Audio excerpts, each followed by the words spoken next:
పోలీసులు పాటిస్తారని కూడా మనందరం కూడా ఆశించవచ్చు. ఇది చూడండి, ఓటు వేస్తే కారు బంగారం థాయిలాండ్ ట్రిప్ అంట.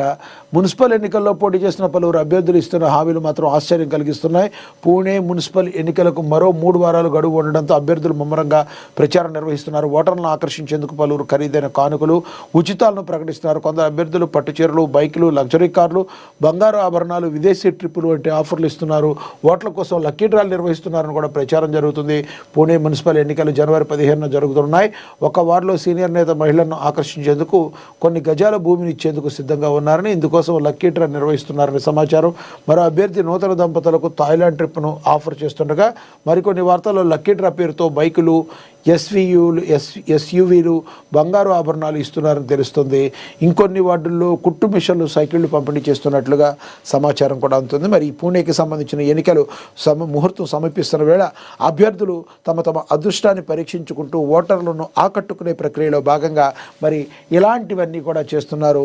ఏకంగా మీకు విదేశీ పర్యటనకి, ట్రిప్పులకి మీకు టికెట్లు ఇవ్వడం కానీ, కుట్టు మిషన్లు కానీ, ఓకే, మీరందరూ కూడా జనాలందరూ కూడా ఆలోచించాల్సింది మనకు తెలుసు.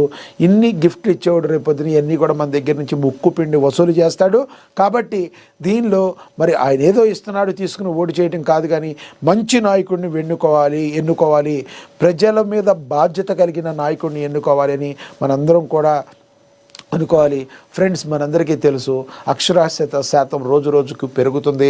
భారతదేశంలో అక్షరాస్యత శాతం ఒకప్పుడు 60 కంటే లోపు, 50 కంటే లోపు ఉండేది.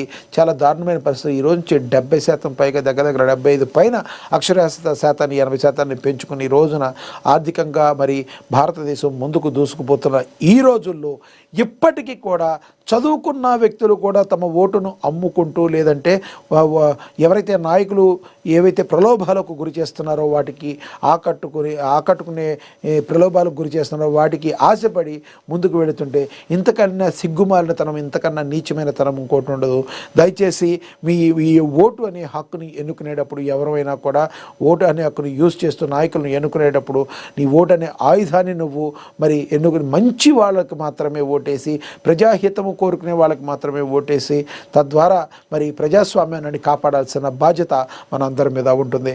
కాబట్టి మరి ఇలాంటి ప్రలోభాలకు గురి చేసే నాయకుల్ని మరి ప్రజలందరూ కూడా తిప్పికొట్టాలి.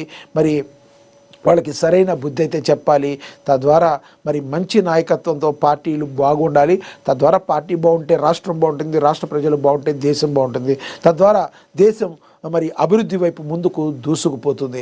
అంతేగాని నిరాశ, నిర్లిప్తతో ఉండటానికి మీరు ఒక చిన్న గిఫ్ట్లకో ఇలాంటి వాటికో కకృతి పడిగానే మనం ఏదన్నా చేస్తే 100% మరి మనం వ్యక్తిగత బాధ్యతతో మరి దేశం మొత్తం కూడా వెనకబడిపోతుంది. మీరు ఆలోచించండి, భారతదేశానికి స్వాతంత్రం వచ్చి ఇన్ని సంవత్సరాలు అయింది.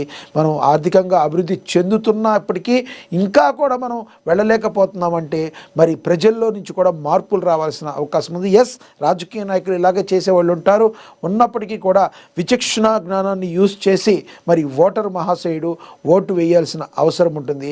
ఆ ఓటు వేసేటప్పుడు ఎటువంటి అభ్యర్థికి నువ్వు ఓటేస్తున్నావో తెలుసుకోవాలి అని చెప్పి మనందరం కూడా అనుకుంటున్నాం. మరి అదన్నీ కూడా మనం గమనించాలి.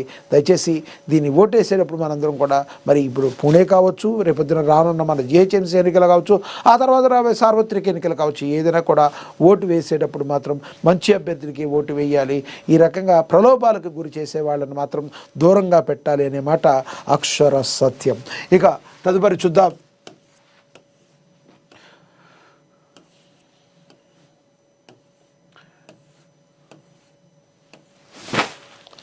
బంగ్లాదేశ్ మాజీ ప్రధాని హసీనాకు బిగ్ షాక్ తగిలింది. ఆమె పార్టీ పోటీ చేయకుండా నిషేధం అయితే ఏర్పడింది. బంగ్లా మాజీ ప్రధాని షేక్ హసీనాకు అక్కడ తాత్కాలిక ప్రభుత్వం బిగ్ షాక్ ఇచ్చింది. ఎన్నికల్లో పోటీ చేయకుండా షేక్ హసీనా పార్టీ అవామీ లీగ్పై నిషేధం విధించింది యూసేన్ సర్కార్. ఇప్పటికే షేక్ హసీనాపై అవినీతి కేసులు పెట్టి వాటిలో మరణశిక్ష కూడా విధించేలా చేస్తుంది ప్రభుత్వం. ఆమెకు అన్ని దారులు మూసుకుపోయేలా చేస్తుంది. సాధారణ ఎన్నికలు కనుక జరిగితే అవామీ లీగ్ ఘన విజయం సాధిస్తుంది. అదే జరిగితే షేక్ హసీనాపై కేసులన్నీ తగ్గిపోతాయి.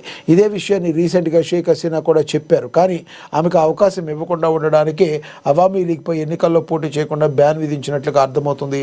అలా ఆమెకు కొన్ని దారులు మూసివేసిన భారత్పై ఒత్తిడి పెంచేందుకు యూనస్ ఆధ్వర్యంలోని తాత్కాలిక ప్రభుత్వం కుట్రలు చేస్తుందన్న ఆరోపణలు కూడా వినబడుతున్నాయి.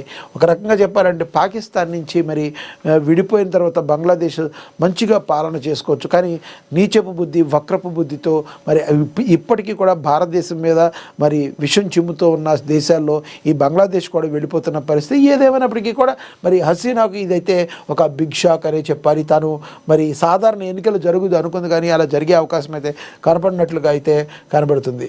ఇక సాగు చేస్తేనే డబ్బులు జమని మనం చూసాం ఇందాకడ. అలాగే ఆయనకు 54